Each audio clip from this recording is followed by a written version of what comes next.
March 17, 1942, Willow Run, Michigan. The first snow of spring fell this morning, fine and wet.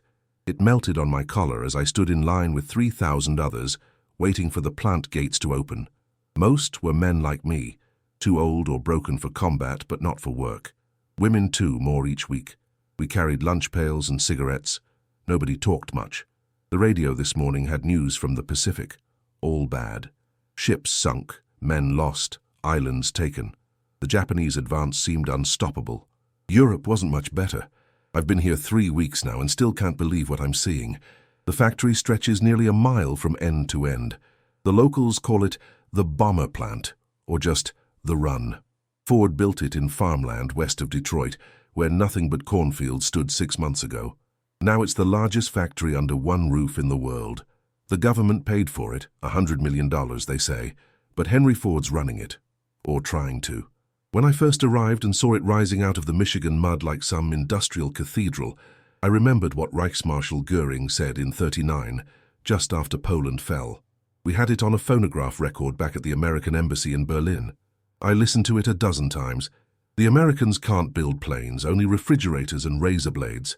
I was a cultural attaché then.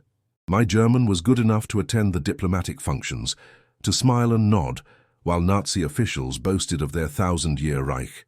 I remember December 1940, at a Christmas reception, when the propaganda minister Goebbels, small as a child but with eyes like flint, laughed when I mentioned Roosevelt's call for 50,000 aircraft. A fantasy, he said, sipping champagne. Germany builds more in a month than your factories could in a year. I didn't argue. What was there to say? He was right then. The foreman handed me my time card.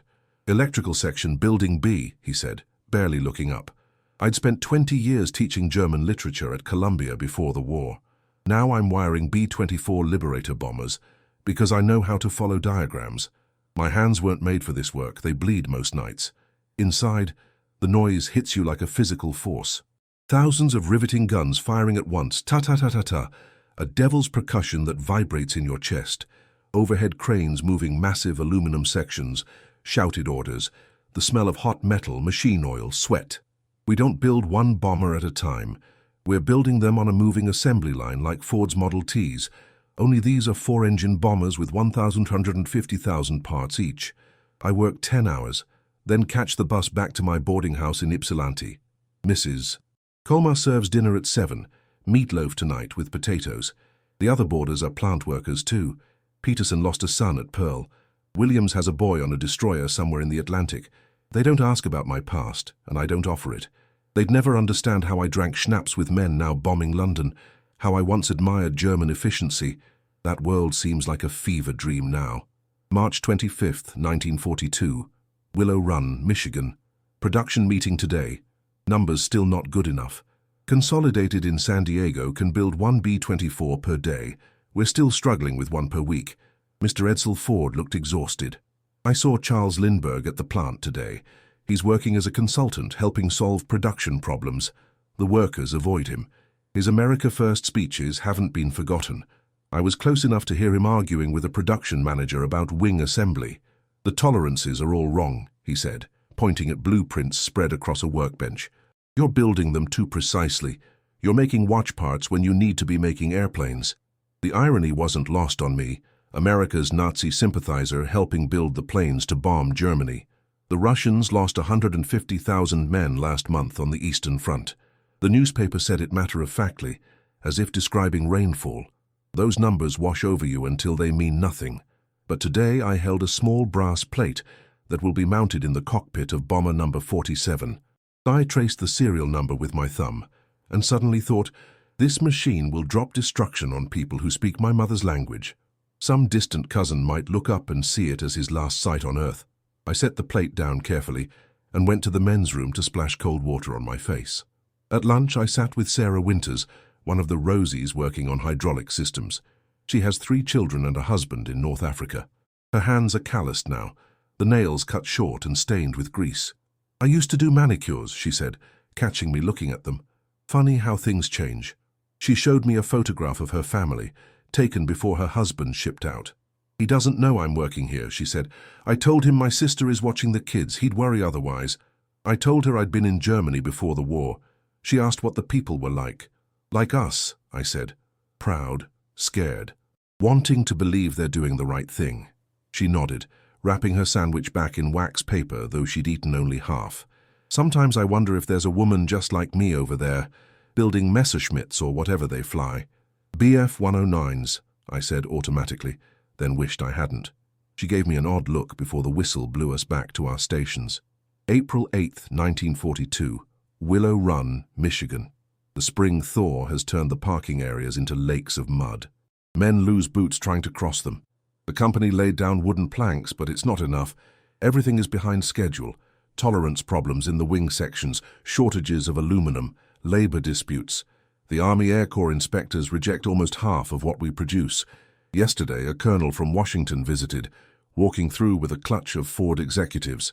"Gentlemen," he said, loud enough for us to hear, "Hitler's counting on you to fail. I've been moved to final assembly, where we install the 4 Pratt & Whitney R1830 twin Wasp engines, 18 cylinders each, over 200 horsepower. The first time I helped mount one, I was struck by how beautiful it was, a masterpiece of engineering.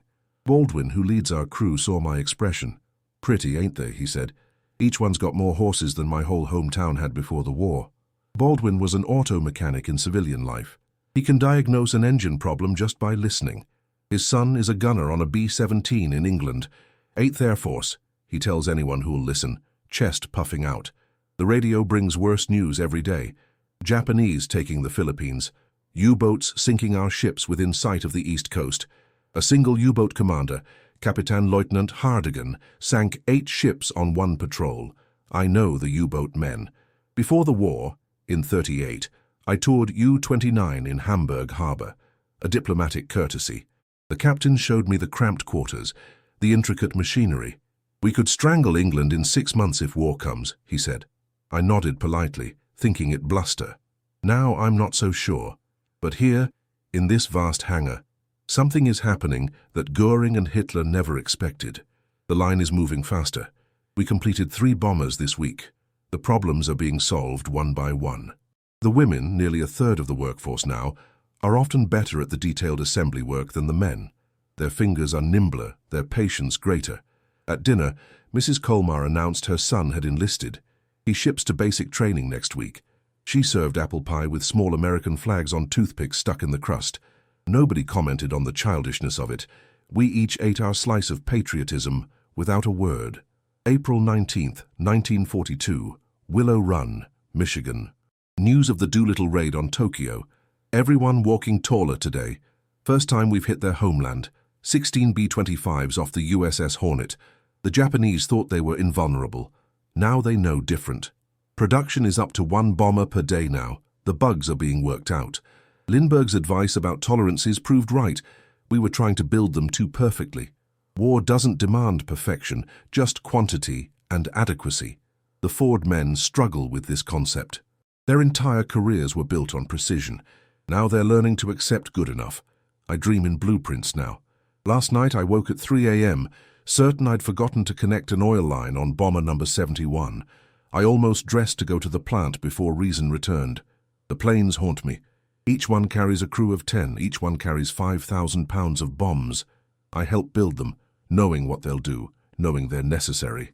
On the bus this morning, I sat beside an old man who cleans the factory floor at night. His hands shook with palsy. "My grandson is missing at Bataan," he said, without preamble. 3 weeks now. No word. I didn't know what to say. The old man didn't seem to expect a response. "I sweep up around your planes," he continued, "every night. Keep the floor clean so nobody slips, so nothing gets caught in the machinery. It's all I can do now." He looked out the window at the Michigan farm fields green with early wheat. "You think they'll find him?" "Yes," I lied. "When we win." He nodded, satisfied with the fiction. "The factory runs 24 hours now, 3 shifts. I've switched to nights. The plant is different after dark, more shadows, more ghosts. The overhead lights create pools of harsh brightness where men and women hunch over their work. Between these pools, darkness gathers like water.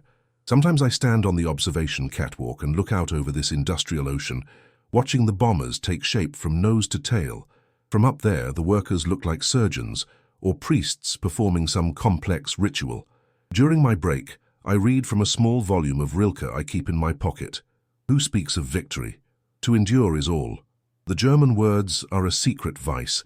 If the others knew I read them, they might question my loyalty. The irony is that I left Germany because I could not bear what it was becoming, yet now I help build the machines of its destruction. Necessary destruction, but destruction all the same. May 2nd, 1942, Willow Run, Michigan. 2 bombers completed yesterday, 8 this week. The line moves faster now, less rework, better coordination between sections. Still behind schedule, but catching up. Colonel Wilson says he needs these planes in England yesterday.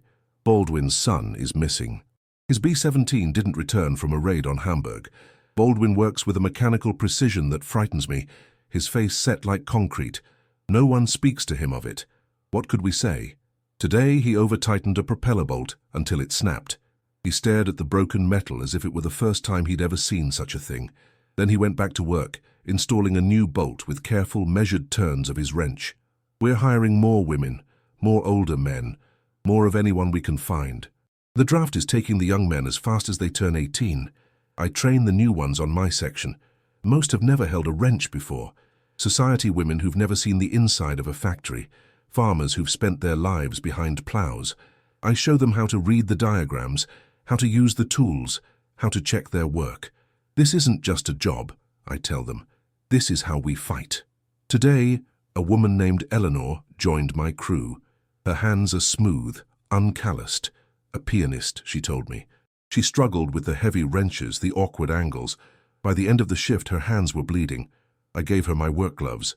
They're too big, she said. But thank you. She didn't complain, not once. I've noticed this about the women. They endure. The factory is producing its own culture, its own language.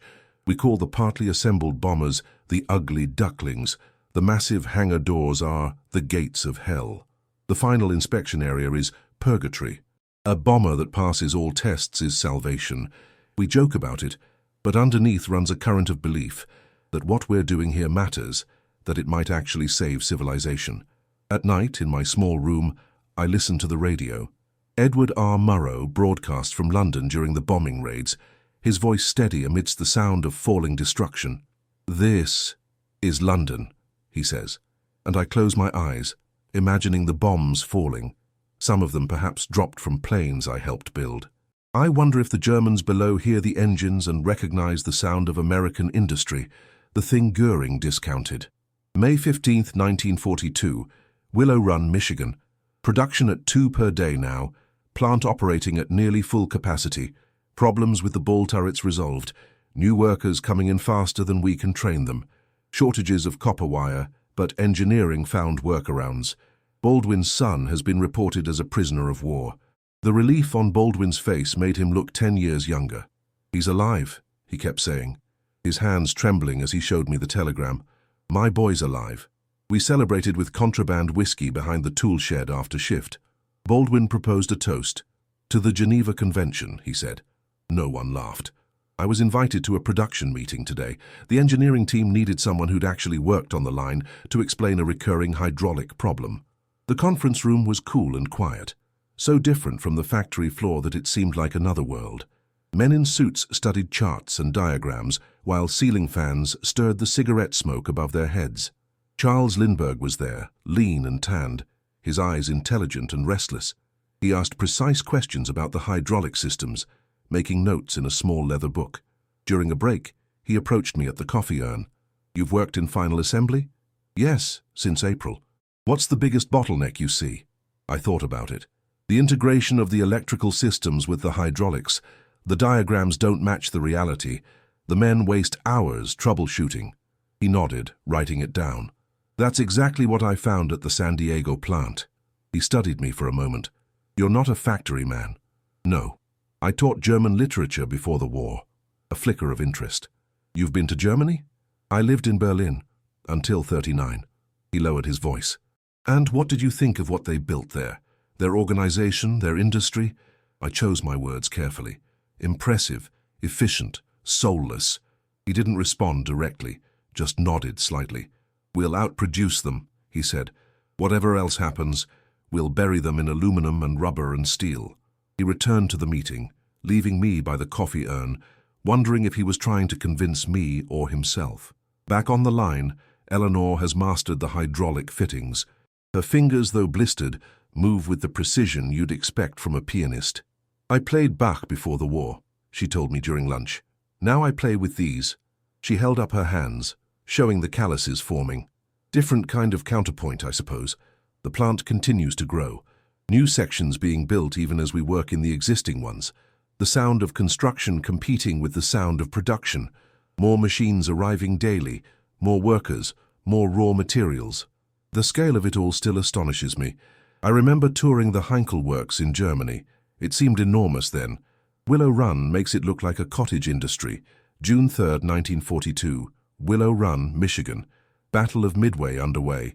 Navy needs air support desperately. Our production now at 3 per day, quality improving. Colonel Wilson says they're reaching England faster than crews can be trained to fly them. The summer heat has turned the factory into an oven. Men collapse from heat exhaustion every day. The nurses' station is overwhelmed. We take salt tablets and drink gallons of water, but still the heat takes its toll. The women endure it better somehow. Eleanor says it's because they're used to working in hot kitchens. Men think they've invented suffering, she said, wiping sweat from her face with a bandana. Women have known it always. Baldwin received a letter from his son, heavily censored. The black marks of the censor's pen obscured most details, but between the lines we could read that he was being treated decently. The Germans respect airmen, Baldwin said. Professional courtesy. I didn't contradict him, though I knew the truth was more complicated. The Germans hated the bomber crews who were turning their cities to rubble, but the military still maintained certain protocols, certain honors between combatants. How long that would last as the bombing intensified, I couldn't guess. Production is accelerating beyond anyone's predictions. 3 complete bombers roll out every day now, behind schedule still, but the gap is closing. The women have formed their own baseball team, the riveting Rosies. They play during lunch breaks on a diamond bulldozed from the mud behind the plant. Eleanor plays second base. Her throws to first have a pianist's precision. Today I helped install the machine guns on a nearly completed bomber, Browning M2s, 50 caliber. The ball turret, waist guns, tail position. I showed the new workers how to mount them, how to align the sights. These keep the crew alive, I told them. Take your time, get it right.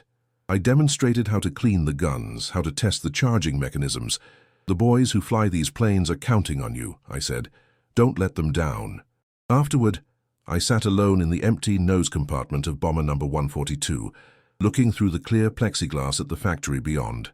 From inside the plane, the factory looked like another world, distant, hazy through the curved plastic. I ran my hand along the control panel, the instruments, the aluminum ribs. This machine would soon be over Germany, dropping destruction on the country of my ancestors, the land I once loved. Necessary destruction. I repeated the words like a mantra. Necessary destruction. At dinner, news came of the Battle of Midway, a decisive victory. The Japanese carriers sunk. Their advance stopped cold. Mrs. Colmar served apple pie again, this time without the childish flags.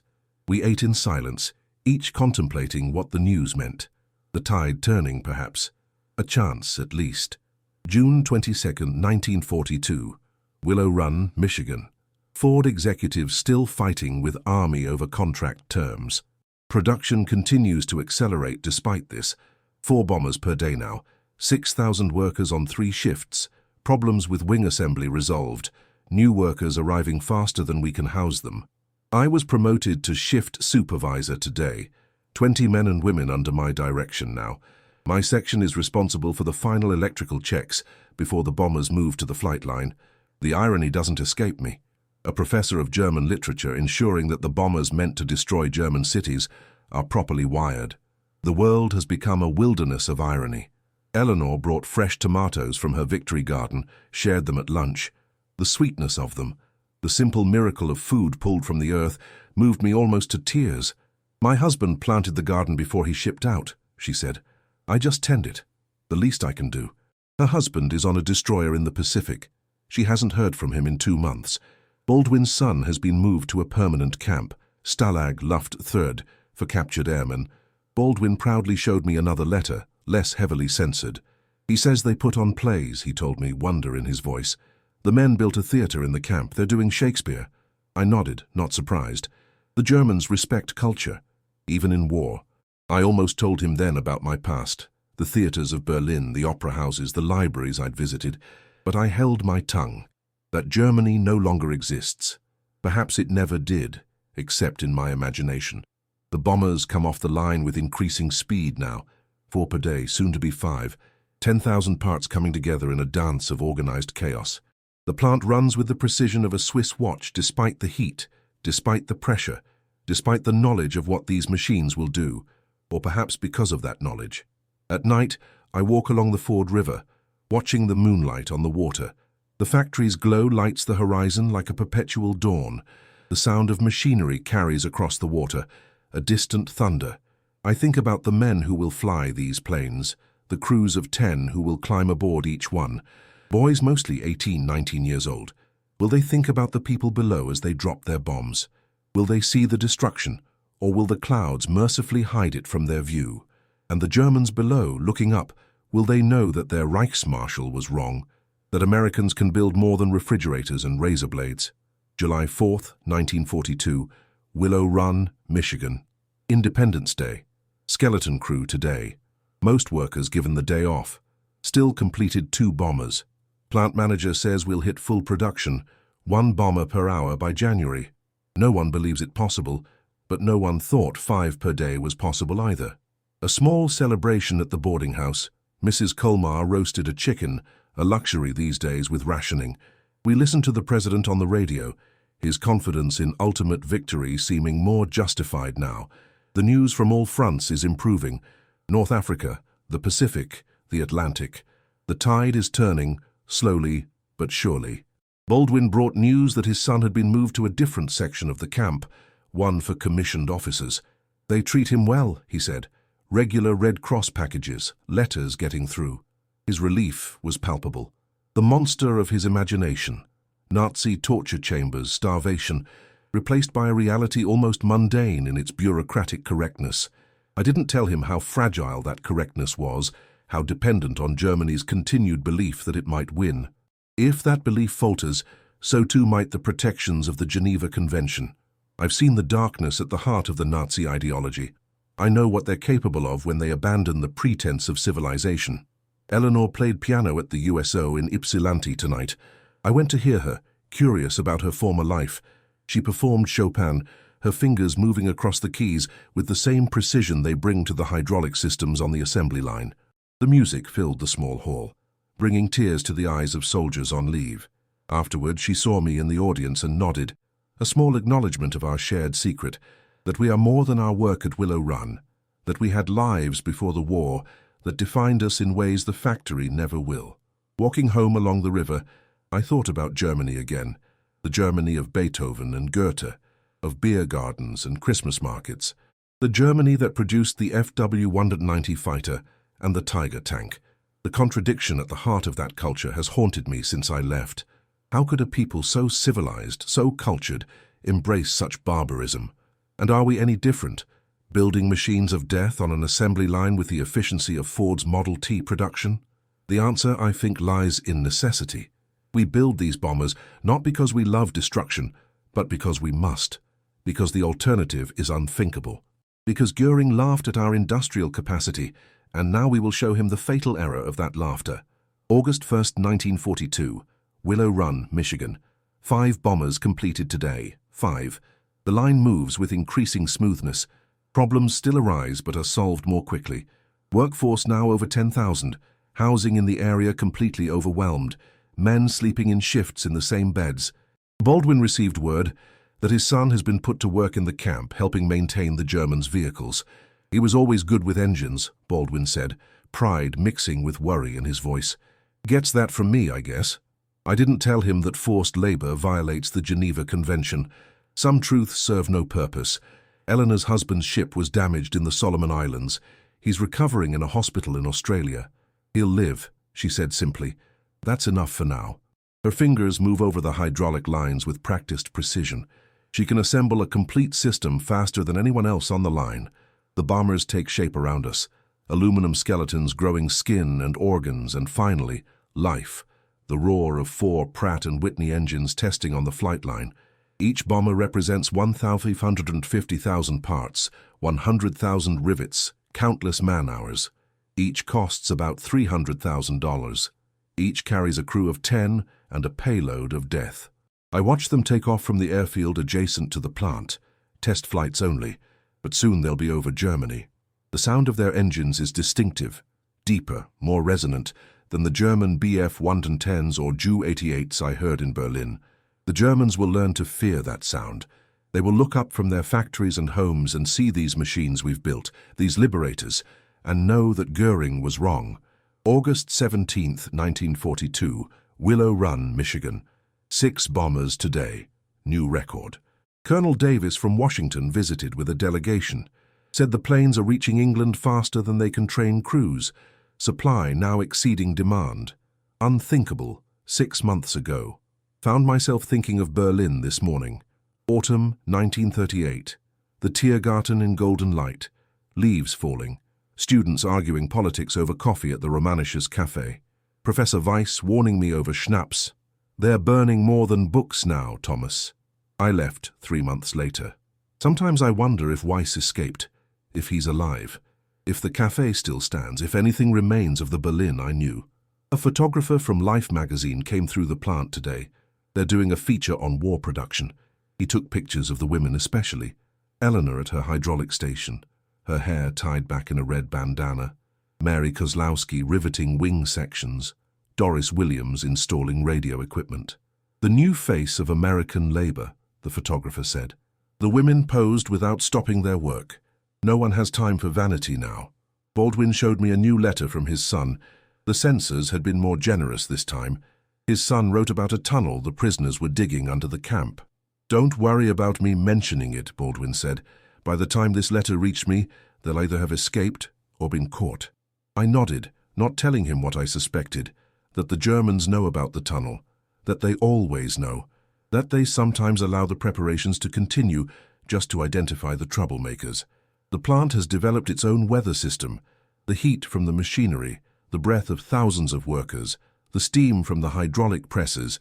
It all rises to the ceiling where it condenses and sometimes falls back as a light indoor rain. Umbrellas have become standard equipment in some sections. No one complains. Like everything else here, we adapt. I found myself inside the fuselage of bomber number 298 during final inspection. Alone for a moment in the radio compartment, I ran my fingers over the manufacturer's plates on the equipment. Westinghouse, General Electric, RCA. American Industrial might packaged and prepared for war.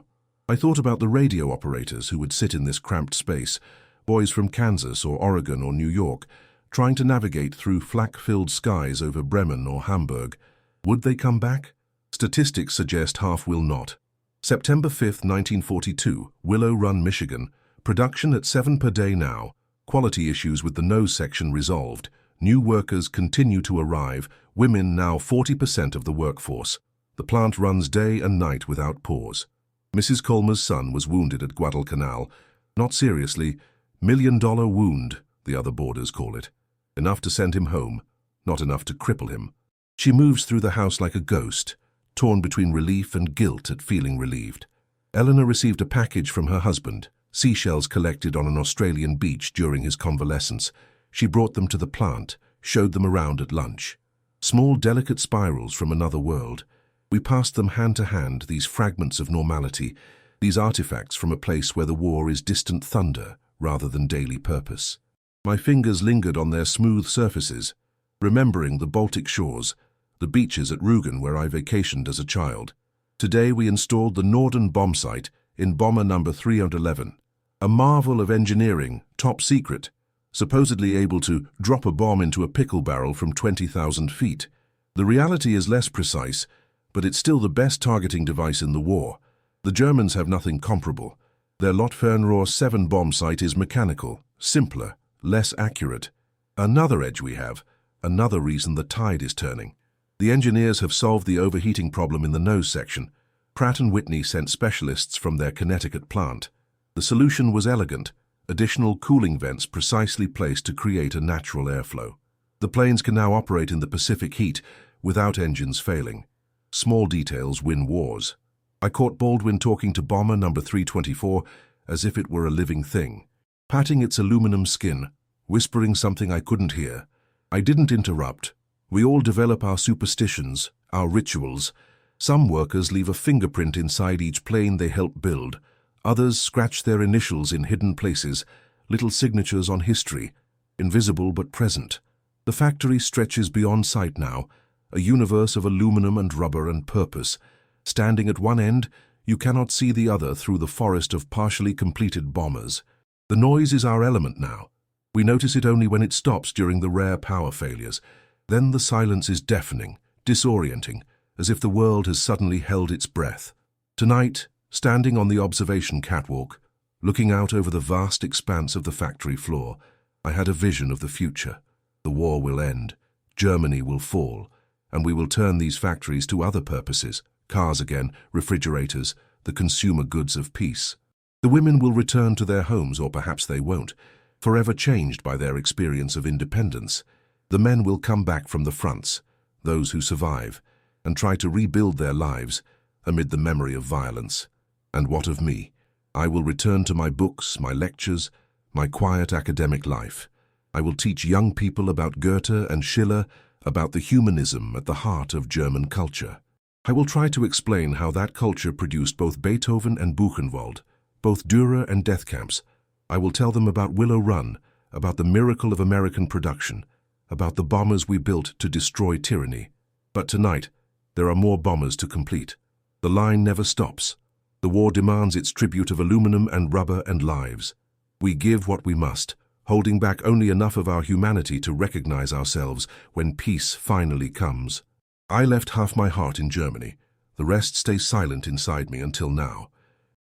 If this story of industrial triumph moved you, subscribe now and hit the notification bell for more untold historical accounts.